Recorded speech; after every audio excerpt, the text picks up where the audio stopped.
சிவகார்த்திகேயன் நடிப்பில் உருவாகியிருக்கும் பராசக்தி திரைப்படம் ரிலீஸுக்கு முன்பே மிகப்பெரிய எதிர்பார்ப்பை சம்பாதித்த படம்.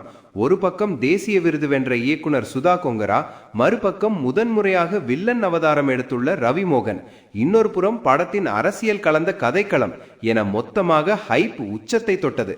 இந்த நிலையில் படம் பார்த்தவர்கள் தங்களது விமர்சனங்களை எக்ஸ் தளத்தில் பதிவிட்டு வருகிறார்கள். அமரன் படத்தின் மாபெரும் வெற்றிக்கு பிறகு சிவகார்த்திகேயனின் மார்க்கெட் தாறுமாறாக உயர்ந்திருக்கிறது.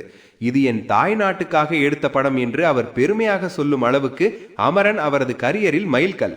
உலக அளவில் 300 கோடி ரூபாய் வசூலித்து எஸ்கேவின் வியாபார எல்லையையும் பெரிதாக்கியது. எந்த விதமான ரோலாக இருந்தாலும் சிவகார்த்திகேயன் செய்து காட்டுவார் என்பதையும் அந்த படம் நிரூபித்தது. அதற்கு பிறகு வெளியான மதராசி ஓகே ரகமாக அமைந்தது.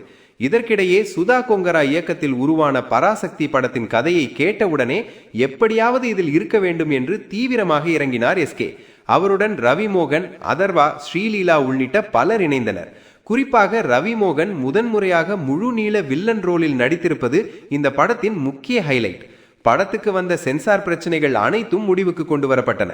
சுமார் 25 இடங்களில் திருத்தங்கள் சொல்லப்பட்டு அவை செய்து இந்தியாவில் படம் ரிலீஸ் செய்யப்பட்டது. தமிழ்நாட்டில் காலை 9 மணிக்கு திரையிடப்பட்டது.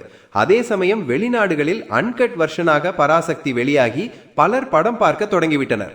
அதனால் முழுமையான அனுபவத்தை அவர்கள் பெற்றதாக சொல்லப்படுகிறது. குறிப்பாக டைட்டில் கார்டில் SK 25 வரும் நேரத்தில் GV பிரகாஷின் பின்னணி இசை தியேட்டரை அதிர வைத்திருக்கிறதாம். முதல் பாதியை பார்த்த ரசிகர்கள் உடனடியாக சமூக வலைதளங்களில் தங்களது விமர்சனங்களை பகிர்ந்துள்ளனர்.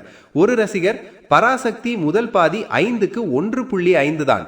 ஜெயம் ரவி வசனம் இடைவேளை காட்சி பாசிட்டிவ், ஆனால் சரியான கதை இல்லாமை, திரைக்கதை, சொல்லிய விதம், இயக்கம் எல்லாம் நெகட்டிவ் என்று குறிப்பிட்டுள்ளார். மற்றொருவர், படம் கதைக்குள் நேரடியாக நுழைகிறது, ஆனால் கதை மிக மெதுவாக நகர்கிறது.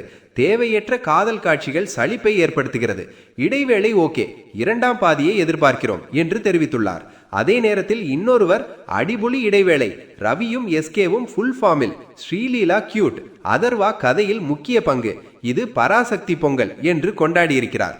ஆனால் சிலர், முதல் பாதி ஓகே, இரண்டாம் பாதி இழுவை சொதப்பல் என்று நொந்தும் பதிவிட்டுள்ளனர்.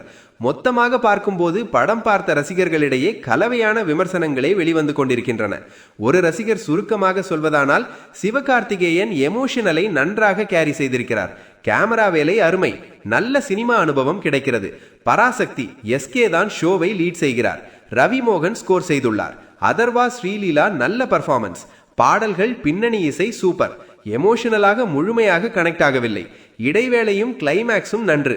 வலிமையான கதை இருந்தாலும் படம் மொத்தத்தில் சுமார்தான். அப்படியானால் பராசக்தி ஹிட்டா மிஸ்ஸா?